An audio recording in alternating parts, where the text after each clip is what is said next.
Bienvenue dans Tachereau, à Québec, dans le quartier de Saint-Sauveur, un quartier ouvrier.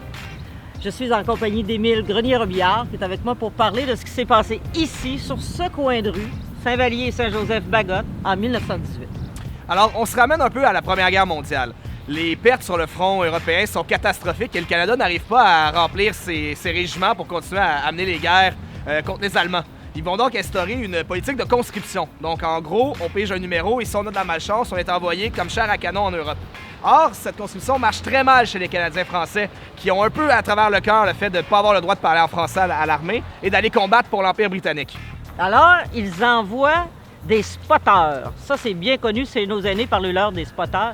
C'est les soldats qui étaient ici pour attraper les Canadiens français et les forcer à entrer dans l'armée. Ils se promènent partout en ville. Ils vident des endroits comme la salle de quilles, par exemple, qui a à la place Jacques-Cartier. Et là, les gens sortent de l'église, voient les gens être malmenés, être emportés par les spotters.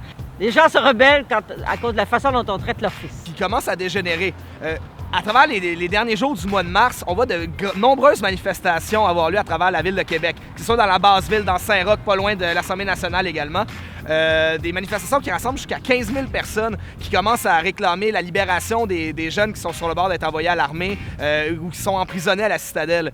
Et là, ben, les autorités commencent à en avoir assez. Ils commencent à être inquiets de ne pas satisfaire aux obligations de la guerre. Et pire, s'inquiètent de la menace bolchevique. On sait qu'à Québec, c'est une inquiétude permanente. Alors, on commence à envoyer 2000 militaires pour venir faire du maintien de l'ordre dans la ville. Or, pour s'assurer qu'ils ne pactisent pas avec la population, on va aller chercher du monde unilingue anglophone. Je vous étonne pas. Et là, c'est ici que ça dégénère. 2000 soldats viennent arrêter une manifestation monstre qui a lieu justement ici. Ils installent une mitrailleuse, pas n'importe quoi, une mitrailleuse juste ici, au coin de la rue.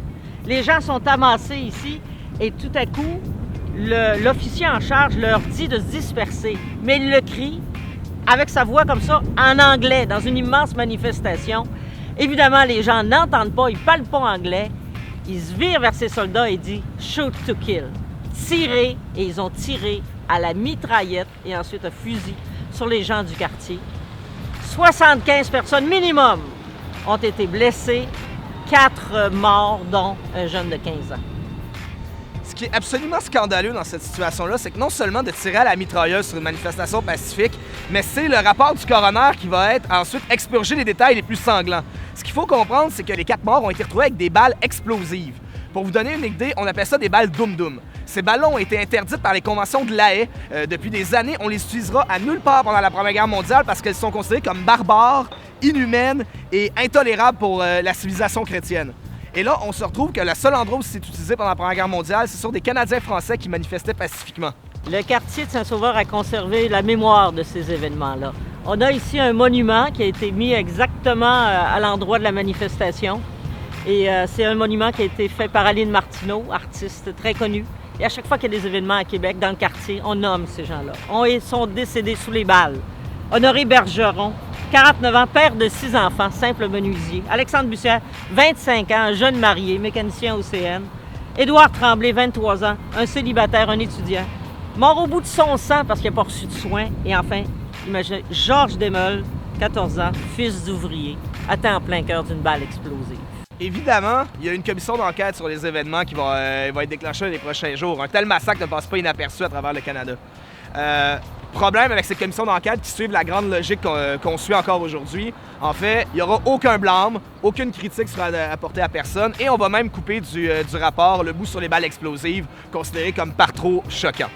Évidemment, on parle de victimes officielles. Les gens du quartier se souviennent qu'il y a eu probablement plus de blessés, mais les gens ne voulaient pas dénoncer parce qu'ils avaient peur d'être... C'était un aveu qu'ils étaient à la manif. Donc, il y a probablement des gens qui ont été blessés, peut-être même tués ensuite ou morts ensuite des suites de leurs blessures, dont on n'a jamais entendu parler. Évidemment, le gouvernement fédéral refusera toute forme de compensation et encore aujourd'hui, cet événement-là n'est pas enseigné presque nulle part dans nos écoles.